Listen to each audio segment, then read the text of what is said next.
बिहार के लिए नालंदा विश्वविद्यालय हमेशा गौरव का विषय रहा है। शिक्षा के क्षेत्र में इस विश्वविद्यालय की मिसाल दी जाती रही है, अभी भी दी जाती है और इस राज्य से बड़ी संख्या में छात्र आईएएस और आईपीएस भी बनते हैं। लेकिन अब यहाँ की शिक्षा व्यवस्था बदहाली के दौर में पहुंच चुकी है। यहाँ के स्कूल्स का हाल देखकर कोई भी हैरान हो जाएगा, क्योंकि जिस हालत में यहाँ स्कूलों में पढ़ाई हो रही है, शिक्षा दी जा रही है, वैसे में पढ़ पाना किसी भी बच्चे के लिए मुमकिन नजर नहीं आ रहा। ऐसे में क्या होगा भविष्य, आप इस रिपोर्ट के जरिए खुद ही अंदाजा लगाइए।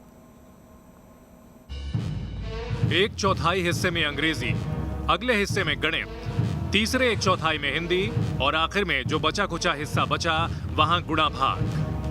एक ब्लैक बोर्ड, 4 टीचर, 4 क्लास के चैप्टर और एक ही क्लासरूम। कुछ समझ में आया? बहुतों का जवाब होगा नहीं। और समझ में आए भी तो कैसे? जहां टीचर लिखने के लिए जगह बना रहे हों, बच्चे अगल बगल झांक कर अपना कोर्स ढूंढ रहे हों, वहां पहली नजर में हमें और आपको शायद ही समझ आए कि आखिर पटना के नजदीक इस सरकारी स्कूल में हो क्या रहा है। चौथा क्लास के बच्चे इसमें गुना दिए हैं, गुना को बनाना है। जगह है पटना के नजदीक मसौढ़ी। मसौढ़ी के इस मध्य विद्यालय में हालात ऐसे हैं कि यहाँ एक ही क्लासरूम में 4 कक्षाओं के बच्चे पढ़ रहे हैं। देखिए दाईं तरफ ये जो छोटे छोटे बच्चे बैठे हैं, ये पहली कक्षा के हैं। उनके साथ बाईं तरफ जो बच्चे बैठे हैं वो कक्षा 2 के हैं। पहली कक्षा के पीछे जो बच्चे बैठे हैं वो क्लास 3 की पढ़ाई कर रहे हैं और बाईं तरफ कोने में जमे हुए हैं चौथी क्लास के स्टूडेंट्स। यानी एक ही क्लासरूम के अंदर 4 अलग अलग कक्षाओं की पढ़ाई जारी है। टीचर हर कक्षा के अलग अलग हैं, लेकिन क्लासरूम एक है तो ब्लैक बोर्ड भी एक ही है और इसी ब्लैक बोर्ड का हर कक्षा के शिक्षक ने अपने हिसाब से कर लिया है बंटवारा। जब news nation reporter Rajneesh Sinha Masaurhi के इस स्कूल में पहुंचे तो ब्लैक बोर्ड पर लिखे सबक समझने में सिर चकरा गया। समझ ही नहीं आ रहा था कि पहली क्लास का कौन सा है और दूसरी का कौन सा। क्लास 1, क्लास 2, क्लास 3 और क्लास 4। आप सोच रहे होंगे मैं क्या बता रहा हूँ। ये शिक्षा व्यवस्था का बन रहा है माहौल। जी हाँ, किस तरीके की आधारभूत संरचना हम दे रहे हैं आने वाले भविष्य को, इस तरीके से चल रहा है क्लास। ये है पटना से 40 किलोमीटर दूर मसौढ़ी अनुमंडल के मटौरा का उत्क्रमित विद्यालय। Class 1, class 2, class 3, class 4। एक ब्लैक बोर्ड पर चलते हैं 4 क्लास। यह है सरकारी स्कूलिंग सिस्टम के हाल। जब बड़ी उम्र के लोगों को ही समझ नहीं आ रहा तो सोचिए ये बच्चे क्या समझ पा रहे होंगे, कितना पढ़ पा रहे होंगे। सिस्टम भले ही पंगु हो, लेकिन बच्चों का हौसला कम नहीं। इधर से झांकते हैं, उधर से झांकते हैं, लेकिन कॉपी में कुछ ना कुछ लिखते रहते हैं। किस क्लास में हो? चौथा। अच्छा, चौथा। तुम किस में हो? पहला में। तुम पहला। तुम दूसरा। तुम दूसरा। तो यहाँ पहला, यहाँ दूसरा, या तीसरा में कौन है? अच्छा, तुम तीसरा में हो। हम तीसरा। तो वहाँ जब सर पढ़ाते होंगे तो समझ में आता है यहाँ से देखकर?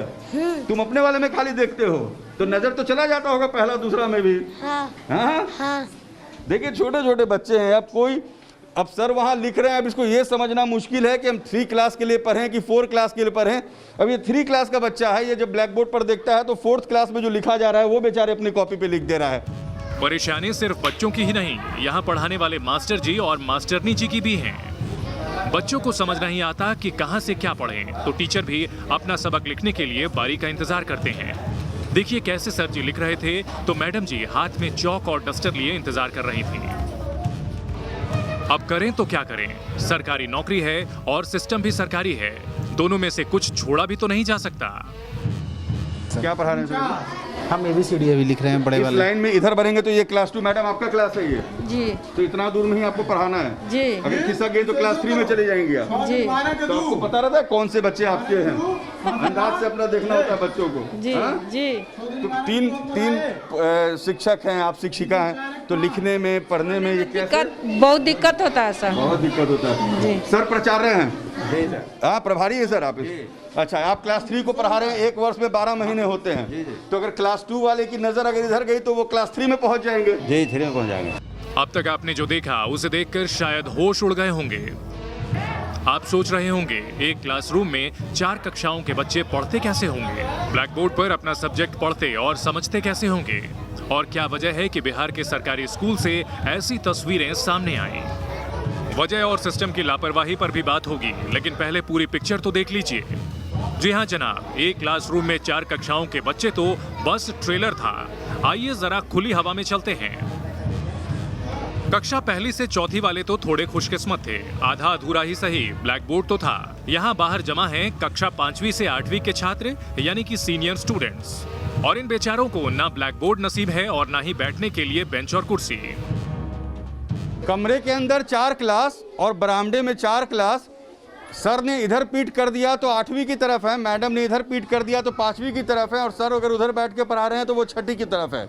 बच्चे जो इधर चेहरा करके बैठे इन्हें आप 5वीं मान लें, जो इधर बैठे इन्हें 6ठे मान लें, इधर 7वीं, और उधर किस क्लास में, और उधर जो बाहर बैठे हैं मैदान में वो 8वीं क्लास में हैं। अब आप सोचिए बच्चे पढ़ते कैसे होंगे। यहाँ भी ब्लैक बोर्ड की तरह बंटवारे का एडवांस सिस्टम है। मास्टर जी के आगे बैठे हैं कक्षा 5वीं के बच्चे और मास्टर जी के पीछे हैं 6ठी के छात्र। इसी तरह आगे वाले हिस्से में आगे बैठे हैं 7वीं के बच्चे और पीछे बैठे हैं 8वीं के स्टूडेंट्स। सिस्टम बेहतर हो ना हो, जुगाड़ 100% लगाया हुआ है। यहाँ शिक्षकों की परेशानी का अलग ही लेवल है। किसी की आवाज थमती तो दूसरी टीचर कुछ बोल पाती है। मैं बच्चों को एक्सप्लेन सही ढंग से समझा नहीं पाती हूँ, और बच्चे भी मेरी आवाज़, क्योंकि आवाज़ गूंज जाते हैं सारे क्लास के, शायद वो बच्चे भी निर्दोष हैं, मेरी आवाज़ को सही ढंग से सुन नहीं पाते हैं। इधर एक सर बोल रहे होते, इधर आप बोल रही होती हैं, तो कभी कभी मैं साइलेंट हो जाती हूँ। इधर आप चुप हो गई, सर बोल रहे। यस। करोड़ों का बजट बनता है, नीचे से ऊपर तक फाइल घूमती है, विधानसभा से बड़े बड़े दावे किए जाते हैं, लेकिन ना जाने ऐसा क्या होता है कि ये सब हैवीवेट इंतजाम हकीकत की जमीन तक पहुंचते पहुंचते बौने हो जाते हैं। मसौढ़ी से रजनीश सिन्हा के साथ टीम न्यूज़ नेशन। अगर दिल्ली एनसीआर या किसी और बड़े शहर के बच्चों को ऐसा स्कूल मिले तो माता पिता उस स्कूल में ही अपने बच्चे को ना भेजें, लेकिन बिहार के इन बच्चों के परिवार गरीब हैं। सरकारी स्कूल ही शिक्षा का एकमात्र साधन है। यही वजह है कि इनकी गुहार सुनकर भी अनसुनी कर दी जाती है। अधिकारियों को पता भी है कि आखिर गरीब जाएगा तो कहाँ जाएगा, लौट कर सरकारी स्कूल में ही आएगा, तो अधिकारी भी बच्चों की मुश्किलों को गंभीरता से नहीं ले रहे हैं। आम आदमी सब देख रहा है, समझ भी रहा है, पर क्या करें, गरीबी है साहब। बदहाली में भी सरकारी स्कूल में ही बच्चे पढ़ेंगे। बच्चे तो पढ़ते हैं, पढ़ते होंगे तो ऐसे ही जब पढ़ते हैं वैसे अब बना ही नहीं रहे हैं, तब इसी के कारण हो रहा है। तो डेली तो आता है, अभी का होने बैठा हुआ, उधर बैठा हुआ है। तो आप लोग को बच्चे बोलते होंगे घर जाके की परेशानी होती है। सर कहने का मतलब परेशानी तो होती है, लेकिन हम सब के पास मजबूरी है, तो इसमें क्या कर सकते हैं। बच्चों को पढ़ाना चाहते हैं जी, लेकिन हम सब के पास मजबूरी है तो क्या कर सकते हैं, जितना है उतना ही में एडजस्ट करने पड़ता है। सिस्टम की लापरवाही और नाकामी सिर्फ स्कूल की 4 दीवारी तक सीमित नहीं है।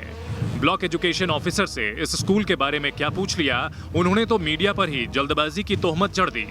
अफसर बाबू की माने तो वो स्कूल को दुरुस्त करने के लिए तैयार बैठे थे। अभी तो मैं नहीं गया हूँ, बस जाने वाला, आज से कल तक मैं उसका निरीक्षण करूँगा। आज वैक्सीनेशन का कार्य चल रहा है, इसलिए आज नहीं जा पा रहा हूँ, कल जाऊँगा और देख करके फिर अपने जिला शिक्षा पदाधिकारी, DPO स्थापना, DPO SS से और मैं जानकारी दूंगा। पॉलिटिकल साइंस को प्रोडिकल साइंस बताने वाले टॉप कर जाते हैं। एग्जाम के एडमिट कार्ड पर हीरोइन की फोटो छप जाती है। फर्जी डिग्री के आधार पर टीचर भर्ती हो जाते हैं। ये सब बिहार और देश ने देख लिया था। बस एक क्लासरूम और एक ब्लैक बोर्ड पर चलती 4 क्लास ही बाकी थी, तो वो मसौढ़ी के इस स्कूल ने दिखा दिया। मसौढ़ी से रजनीश सिन्हा के साथ टीम न्यूज़ नेशन।